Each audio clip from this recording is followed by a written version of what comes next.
Tongotra ny arahaba tompoko. Malefaka ny tsiko ny ala izay eto Madagasikara. Iatsakilan'izany dia azo vahana kokoa ny zavona amin'ny voamaraina ho an'ny faritra anatiny. Na izany na tsy izany aza noho ny hafanana izay misy dia tombanana hiverina andrahona mety hisy an'ny enerjika isina orana tandrifin-drahona amin'ny fiafaran'ny tolakandro na ny alina ho an'ny ilany atsinana ny afovoantany. Ny orana tandrifin-drahona efa mahazatra any amin'ny tapany avaratry Madagasikara moa dia saika mitoetrany atao anatin'ny 3 andro ho avy. Manomboka amin'ny alarobia ho avy zao kosa dia mety hahazo orana tandrifin-drahona mitsitokotoko ny any amin'ny tapany atsimony Madagasikara. Andao jerena amin'ny antsipliany ary ny vinantoetry ny andro ho amin'ny rahampitso maraina. Ibahan-toerana kokoa ingabe masoandro ny voamaraina saika manerana amin'ny faritra maro eto Madagasikara. Hitoetra ny zavona ho an'ny faritra anatiny mitatra hatramin'ny ilany atsinanan'ny nosy. Na izany na tsy izany aza mety hisy tandrifin-drahona andalo ihany ny voamaraina be ny morotsiraka ny faritry Boeny.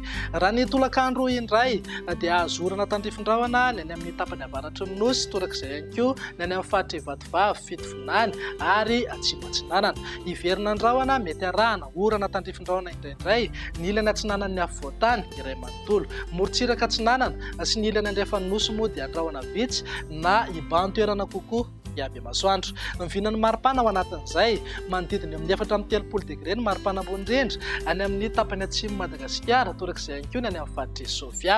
Eo amin'ny 7-20 na 20 degré kosa ho an'ny faritra anatiny. Tafidiny eo amin'ny 10 degré ny maripana ambany indrindra any manodidina ny Vakinankaratra. Ny vinantoetry ny andro ny alarobia indray ary dia azo orana tandrifin-drahona ny any amin'ny tapany avaratry ny nosy torak'izay ihany koa ny atitany atsimony Madagasikara. Hiverina andrahona mety hisy an'ny enerjika isina orana tandrifin-drahona amin'ny fiafaran'ny tolakandro na ny alina ho an'ny afovoantany iray manontolo. Ny faritra hafa kosa dia andrahona vitsy na ibalika be mihitsy ingaby masoandro.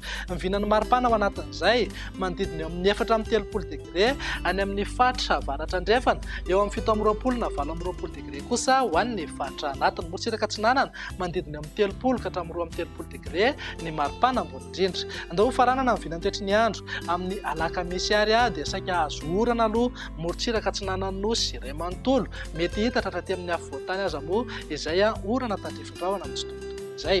Ny any amin'ny tapany avaratry Madagasikara ihany koa dia hisitraka orana tandrifin-drahona torak'izany ihany koa mety hisy tandrifin-drahona andalo ihany any amin'ny tapany atsimo nosy. Ny ilany andrefana sy morotsiraka andrefan'ny nosy moa dia omaina ny andro amin'ny ankapobeny na andrahona vitsy. Ny vinan'ny maripana tsy dia misy fiovana firy raha noharina ny alarobia fa manodidina amin'ny 4-30 degré hatrany ny maripana ambony indrindra any amin'ny faritra avaratra andrefana. Eo amin'ny 4-20 na 17 degré kosa ho an'ny afovoantany. Morotsiraka atsinanana mety hisy fidina kely ny maripana ambony indrindra manodidina eo amin'ny 20 ka hatramin'ny 2-30 degré. Dia izay indray raha ny vinantoetry ny andro atanatin'ny 3 andro ho avy. Mamefy anao ho amin'ny manaraka indray. Veloma tompoko.